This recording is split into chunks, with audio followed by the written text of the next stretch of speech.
Bismillahirrahmanirrahim. Assalamualaikum warahmatullahi wabarakatuh. Alhamdulillahirabbil alamin wassalatu wassalamu ala asyrafil anbiya'i wal mursalin sayyidina Muhammadin wa ala alihi wa ashabihi ajma'in, amma ba'du. Saudara-saudaraku yang dirahmati Allah Subhanahu wa taala, alhamdulillah kita bisa berjumpa lagi dengan channel saya ini, dan semoga kalian semua tetap sehat walafiat dan senantiasa ada dalam limpahan karunia serta rahmatnya Allah Subhanahu wa ta'ala. Amin ya Allah ya Rabbal Alamin. Saudara-saudaraku, insya Allah di video kali ini kita akan lanjutkan bahasan kita yang telah lalu, masih dalam bahasan sholat berjamaah. Saudara-saudaraku, kita mesti bersungguh-sungguh supaya kita bisa melaksanakan sholat di setiap waktunya dengan berjamaah di masjid.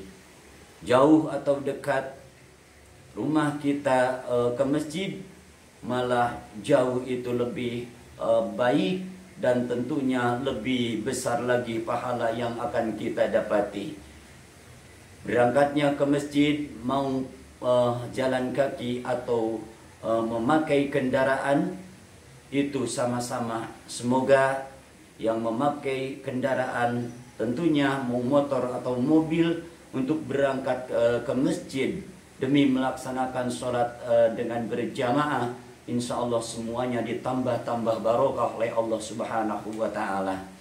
Yang tentunya ada juga dan banyak yang berjalan kaki ke masjid untuk melaksanakan berjamaah. Tentunya ini untuk orang-orang yang memungkinkan berangkatnya ke masjid dengan berjalan kaki, itu juga lebih besar lagi pahala yang akan didapat, karena tentunya kesulitannya atau capeknya juga tentunya lebih banyak. Dan telah kita ketahui bahwa al-ujroh bi qadril masyaqqah, upah itu tergantung masyaqqahnya, tergantung kecapeannya. Lebih capek kita, tentunya akan lebih besar pula pahalanya. Saudara-saudaraku yang dirahmati Allah Subhanahu wa ta'ala, dan di sini akan saya sampaikan di antara fatwa sebagian ulama Syafi'iyah. Di sini mengatakan bahwa orang yang bermaksud untuk berangkat ke masjid demi melaksanakan sholat berjamaah umpamanya, akan tetapi dia tidak sampai keburu berjamaah. Sesampainya ke masjid, berjamaah telah selesai, akhirnya dia melaksanakan sholat munfarid. Maka di sini fatwa sebagian ulama di sini menyatakan bagi orang yang seperti itu, maka tetap mendapatkan pahala berjamaah dengan sempurna. Bermaksud, tapi ini berarti bukan berarti sengaja-sengaja. Ini terkadang kita kan ada kesibukan umpamanya, atau kita baru pulang di suatu daerah umpamanya, pas sampai ke rumah umpama telah adzan dan telah iqamah, kita tentunya segera mengambil air wudhu dan berangkat tentunya ke masjid untuk melaksanakan berjamaah. Tapi nyatanya berjamaahnya malah telah selesai.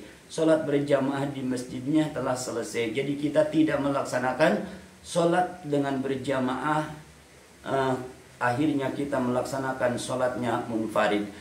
Sekali lagi, bagi orang yang seperti itu, maka fadilah atau pahala berjamaahnya tetap didapati dengan sempurna. Ini berdasarkan sabda Rasulullah Sallallahu Alaihi Wasallam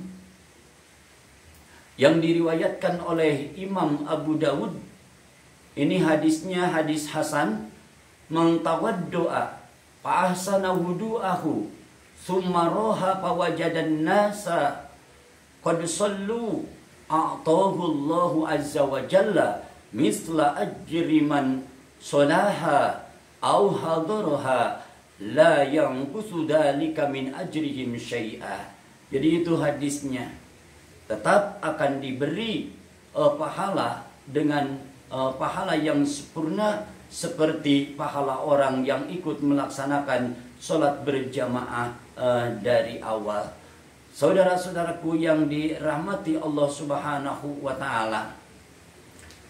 Di sini sekali lagi saya tegaskan, bukan berarti kita harus santai-santai untuk melaksanakan sholat berjamaah. Kita tentunya menyisihkan waktu dari kesibukan kita di setiap datangnya waktu ibadah sholat yang 5 waktu. Umpamanya kita lagi sibuk, sisihkan waktu kita untuk bisa melaksanakan sholat dengan berjamaah. Maka insya Allah keberkahan dari Allah Subhanahu wa ta'ala akan dilimpahkan kepada kita semua. Amin ya Allah ya Rabbal Alamin. Dan di sini tentunya ada hal yang kedua yang mestinya kita harus berlomba-lomba supaya bisa kita takbiratul ihram beserta imam. Karena dalam masalah ini ada fadilah yang khusus.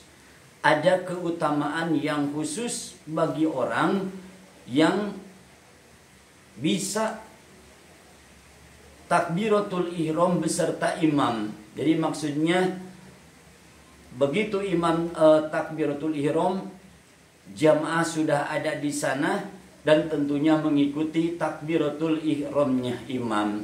Dalam masalah ini aturan fikihnya seperti begini. Jadi jangan membarengi imam, akan tetapi kita mengikuti imam. Jadi setelah imam umpamanya Allahu Akbar, setelah imam baru kita Allahu Akbar. Begitu dalam takbiratul ihram. Hal ini ada keistimewaan atau ada fadilah yang khusus bagi orang yang bisa takbiratul ihram beserta imam. Jadi di antaranya dalam hadis riwayat At-Tirmidzi bahwa orang seperti itu akan dibebaskan dari 2 perkara, yaitu akan dibebaskan dari siksa neraka dan dibebaskan dari kemunafikan. Amin ya Allah ya Rabbal Alamin. Namun di sini apabila ada orang yang tidak ikut dari awal, namun sesampainya ke masjid imam masih di rakaat pertama, belum ruku, masih di rakaat pertama, umpamanya imam lagi baca Fatihah atau imam lagi baca surat umpamanya, kita datang. Menurut sebagian ulama itu pun bisa mendapatkan, jadi orang seperti itu juga bisa mendapatkan fadilah yang seperti tadi, fadilah yang khusus dari takbiratul ihram, asalkan imam masih di rakaat yang pertama, di mana di sana waktunya takbiratul ihram. Jadi imam belum ruku, itu masih mendapatkan. Ini kata sebagian ulama Syafi'iyah mengatakan seperti itu. Jadi tentunya yang lebih utama yang tadi, dari awal kita bisa takbiratul ihram mengikuti imam. Dan bagi orang yang baru sampai, ternyata imam telah takbiratul ihram, telah membaca Al-Fatihah umpamanya, maka dia masuk saf langsung niat dan takbiratul ihram. Menurut sebagian ulama Syafi'iyah itu pun mendapatkan fadilah yang khusus dari takbiratul ula. Saudara-saudaraku yang dirahmati Allah Subhanahu wa taala, akan tetapi bagi orang yang sudah ada di masjid umpamanya, begitu qomat orang itu sudah ada di masjid, begitu iqamah, yang lain umpamanya merapikan diri dalam syaf untuk bisa takbiratul ihram beserta imam, dia malah duduk-duduk umpamanya di belakang. Imam sudah takbiratul ihram yang diikuti oleh jemaah yang lain, orang itu baru masuk syaf umpamanya, dan dia takbiratul ihram, maka orang seperti itu tidak mendapatkan fadilah yang khusus dari takbiratul ula, dari takbiratul ihram beserta imam. Karena orang itu sengaja-sengaja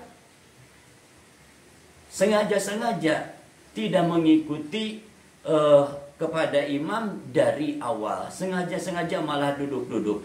Nah, bagi orang seperti itu tidak akan mendapatkan keutamaan dari takbiratul ihram beserta imam. Saudara-saudaraku yang dirahmati Allah Subhanahu wa taala, alhamdulillah yang bisa saya sampaikan di video kali ini sekian saja.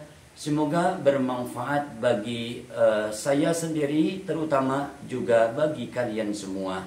Hadanallahu wa iyyakum ajmain. Akhirul kalam, wassalamualaikum warahmatullahi wabarakatuh.